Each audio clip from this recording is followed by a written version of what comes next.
Sahabat beriman yang dirahmati Allah Subhanahu wa Ta'ala.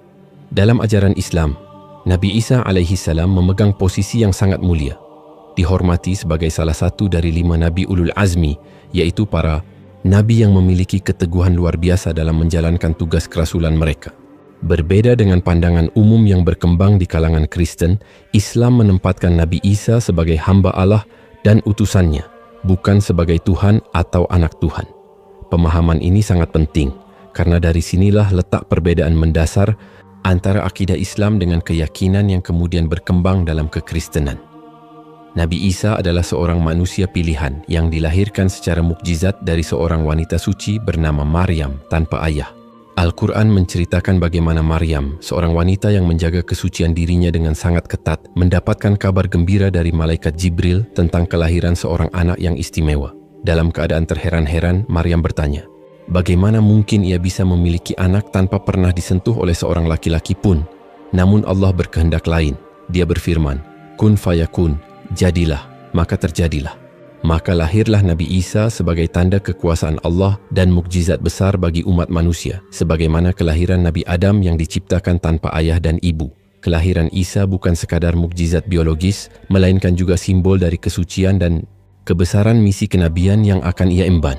Sejak kecil, Isa menunjukkan tanda-tanda kenabian. Dalam Al-Quran disebutkan bahwa beliau bahkan berbicara saat masih dalam buayan, membela kesucian ibunya dari tuduhan keji kaum Bani Israel. Ini adalah bukti nyata bahwa Isa adalah seorang yang dilahirkan dengan tugas besar, menyeru kaumnya kembali kepada jalan Allah yang benar. Misi Nabi Isa alaihissalam sangat jelas dalam pandangan Islam, mengembalikan Bani Israel kepada ajaran tauhid yang murni. Pada masa itu, Bani Israel telah banyak menyimpang dari ajaran yang dibawa nabi-nabi sebelumnya.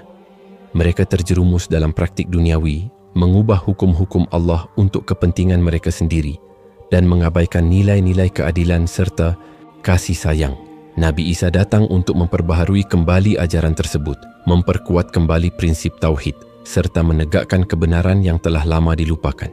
Beliau menyeru dengan kelembutan dan penuh hikmah, mengajarkan nilai-nilai kasih, sayang, keadilan, dan ketulusan beribadah hanya kepada Allah.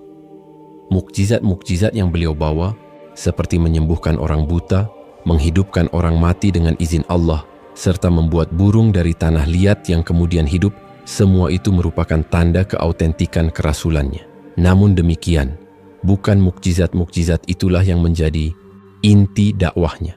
Isa berfokus pada menghidupkan hati manusia, membersihkan mereka dari syirik dan mengarahkan mereka kembali kepada Allah yang Maha Esa. Nabi Isa juga mengabarkan kedatangan seorang Rasul setelahnya, yaitu Nabi Muhammad sallallahu alaihi wasallam. Dalam Al-Quran surat Asy-Syaff ayat 6 disebutkan bagaimana Isa berkata kepada Bani Israel tentang kedatangan seorang Nabi bernama Ahmad. Ini menunjukkan bahwa misi Nabi Isa tidak bersifat final, melainkan bagian dari mata rantai kerasulan yang berakhir dengan pengutusan Rasulullah Muhammad. Sayangnya, tidak semua orang menyambut dakwah Nabi Isa dengan hati yang terbuka. Sebagian Bani Israel menolak bahkan berupaya untuk membunuh beliau. Namun Allah menyelamatkannya, mengangkatnya ke langit, dan kelak beliau akan kembali lagi ke dunia sebagai bagian dari tanda-tanda akhir zaman, bukan membawa ajaran baru, melainkan untuk mengoreksi kekeliruan umat manusia tentang dirinya dan untuk menegakkan keadilan. Nabi Isa alaihissalam diutus kepada Bani Israel dengan satu pesan utama yang telah menjadi inti dakwah seluruh nabi sejak zaman Nabi Nuh, Ibrahim, Musa hingga Muhammad sallallahu alaihi wasallam. Seruan kepada tauhid, pengesaan Allah tanpa sekutu.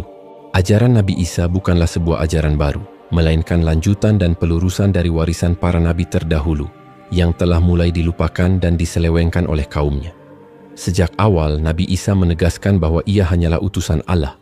Ia berdakwah, mengajak manusia untuk beribadah hanya kepada Allah, menyerahkan seluruh bentuk penyembahan, pengharapan, dan ketundukan hanya kepadanya.